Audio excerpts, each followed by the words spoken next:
tight squeeze here because of all the construction, but we'll be driving to the left and then into town a bit and then going on the roundabout. You missed the turn. You missed the turn.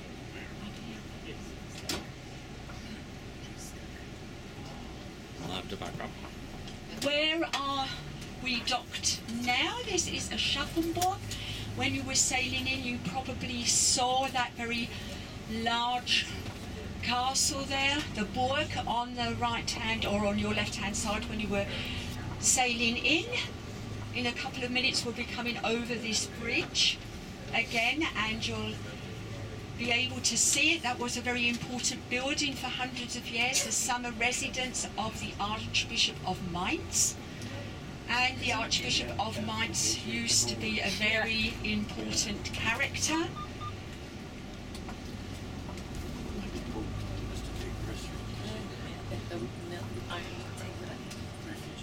Traffic shouldn't be too bad because we're now in the state of Bavaria. Really? And the school holidays started yesterday, so in this state and the state where Heidelberg Castle is, those are the last two states to start holidays. They're all staggered. Holidays are all staggered in Germany because of it being a transit country, and they don't want everyone to be off on holiday at the same time. And there's actually only 1 week. It's this week where all the school children are off in Germany. Come the week after next, the first will be going back after the vacation time. What's Aschaffenburg's claim to fame? Well, actually airbags for the cars. Some of the first airbags were developed here in Aschaffenburg, and that's why we also have many car component factories here. Good job. Yes. Rather him than me, I say. Amazing. Yeah, I'm always amazed at how the drivers can do everything. Yes, very tight here. Count the tires. Yeah, the four-wheel steering is Absolutely. And of course, some of the coaches are longer than the others. Yeah, they do. Yeah. Yep. Whether you've got They can be so tight. Yeah. Those tight turns.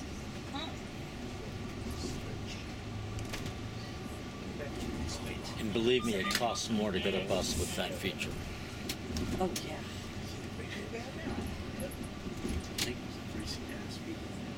Oh, look, pretty flowers everywhere.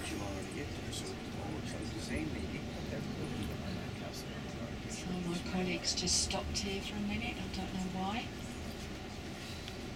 I'm waiting for us all to catch up a few minutes, but please do call ahead if it gets too cool for you, especially at the back.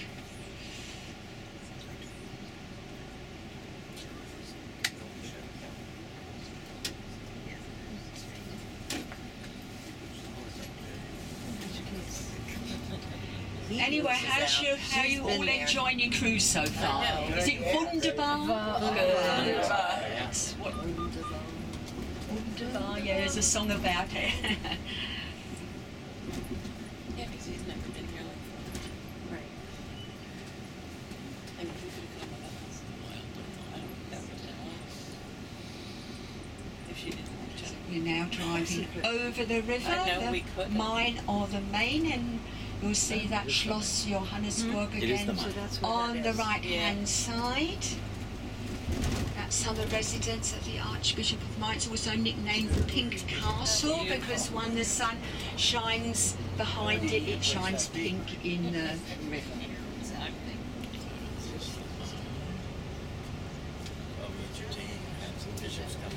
What is it used for now? It's just a museum area now, and you can visit there, yes. We're driving in the direction of the A3, direction of Frankfurt, and then we'll be changing onto the A5.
outside the industrial harbour and the industrial area, and most towns, even the smaller ones, they all have quite a large industrial area attached to them, and that enables the people to work locally.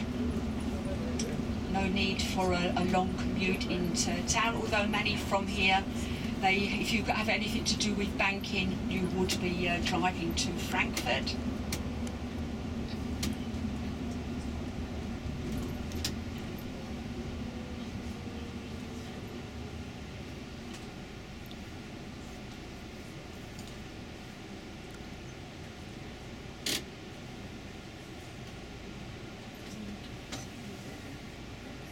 No, I know.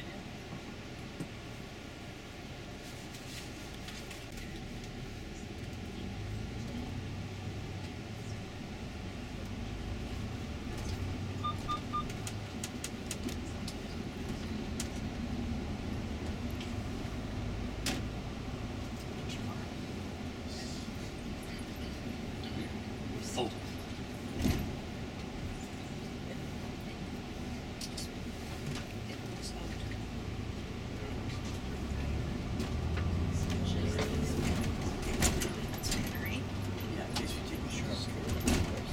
Well, you see, Kind of. Just in my head a little bit. yeah, that's right.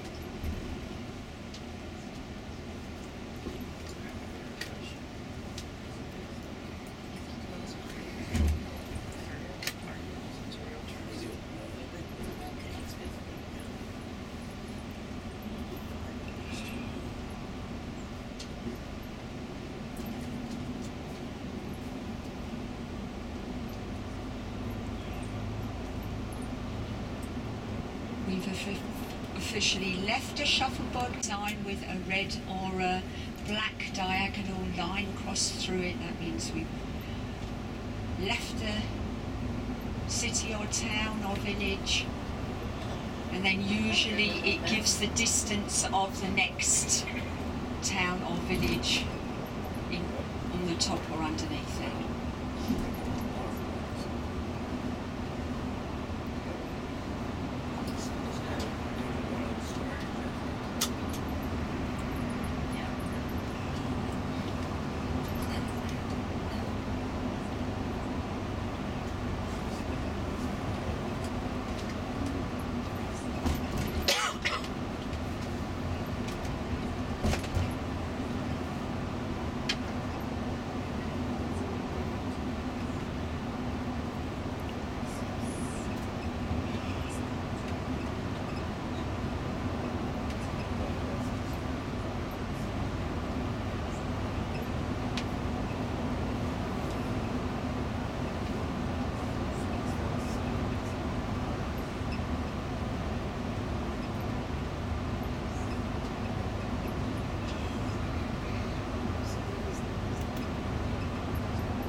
So we're now joining the A3.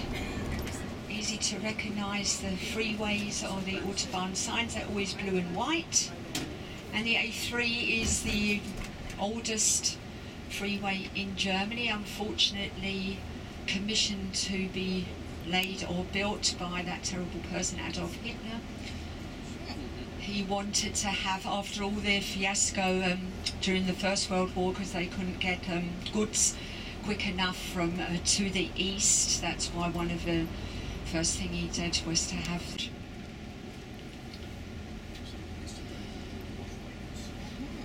And there is a dense network of freeways, or autobahns, motorways as we call them, back home in Germany. Around 13,000 kilometres, that's about 8,000 miles, and on around half you don't have a speed limit. Here we do, you can see 80 is given here. That's about 50 miles an hour, but the coaches can't go any faster than 100 anyway, that's about 61 miles. Oh, 62, thank you.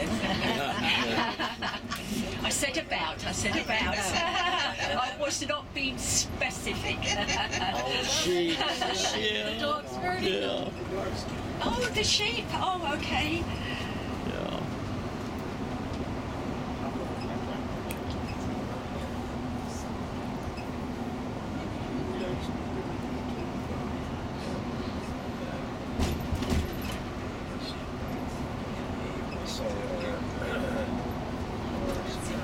So here it still remains 80, but on some of the sections, well, if we're nearer to the built-up areas, then of course there are always the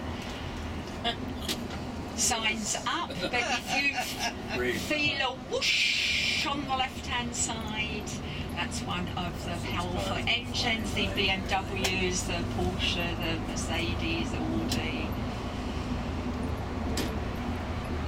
And they're off. But there is an advisory speed limit, which is 130 kilometres, that's 80 miles an hour. But usually people take no notice of that. But you do, I would say in general, the German drivers are quite careful, I'm saying in general, because to get your licence in the first place costs an awful lot of money.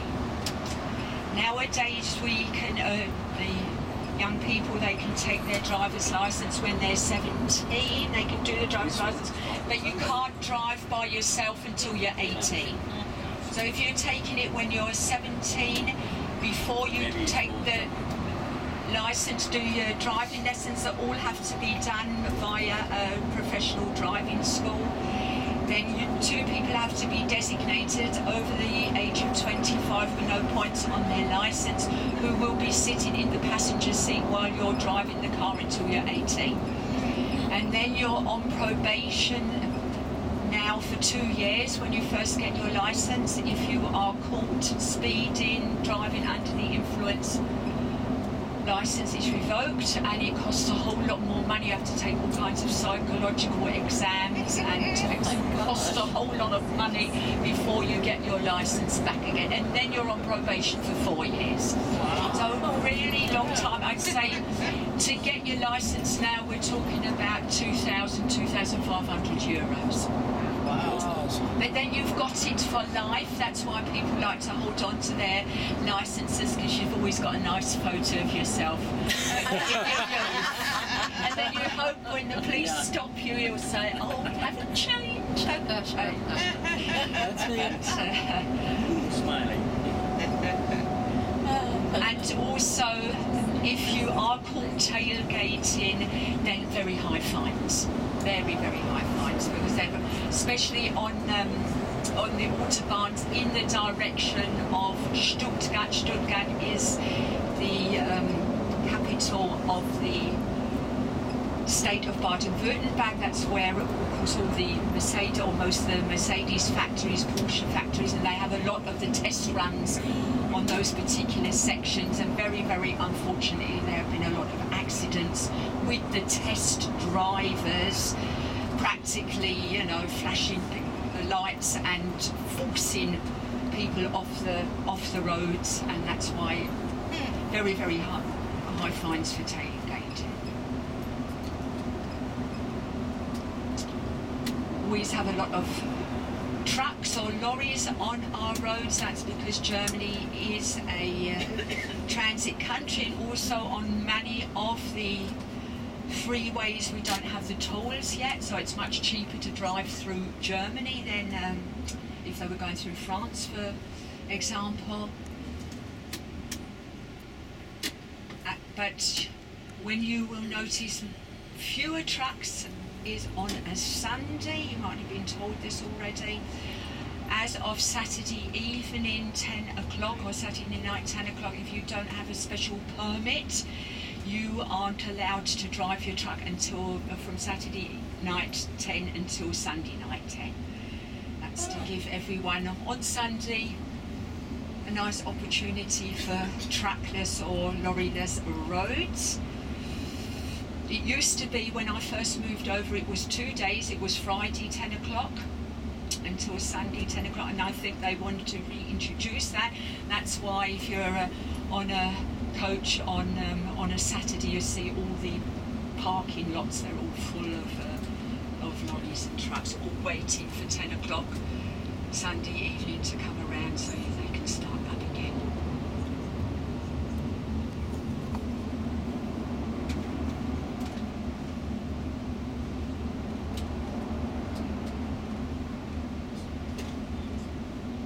There's a lot of trucks.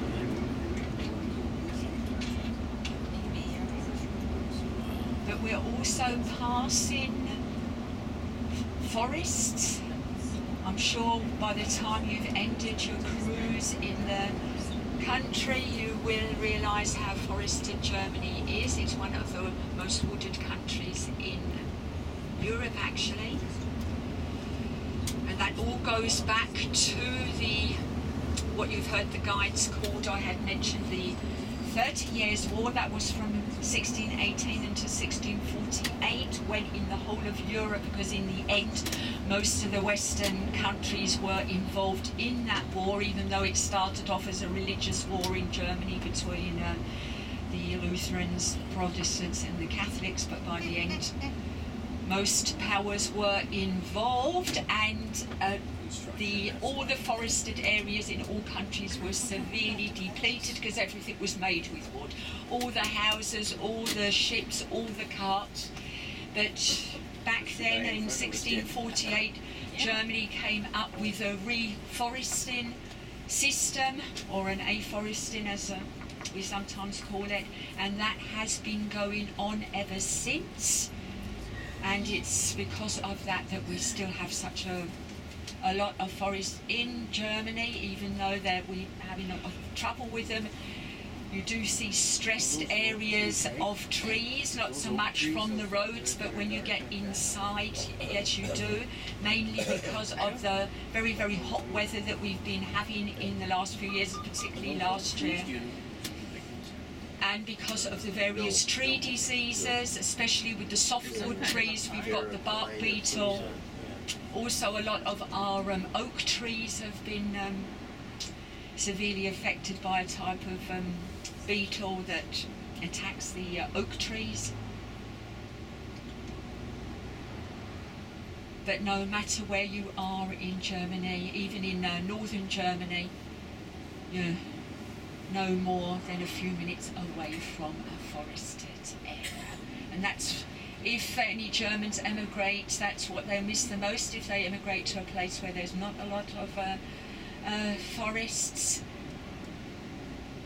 apart from the beer and the bratwurst. That comes first, as my mum always said. Of course, she moved from a very rural area to London, and she loved the parks. We have beautiful parks in London, but she really missed the forest. And when we used to come back to visit all the relatives, that was one of her first ports of call. After she'd kissed and hugged everyone, Mum was off to the nearest forest. So you see a lot of the fallen wood like we see here to the right, but all the undergrowth are cleared by municipal workers. I often get asked, are the woods cleared? Because in a lot of countries they're not. But you can see like you can see here on the right, the wood prices have really dropped because of that hot weather, and a lot of the trees have had to be felled. That's why you see this will all be made into firewood, and that's why at the moment it's really, if you're buying your wood now for your wood stoves, then you're getting a very, very good price.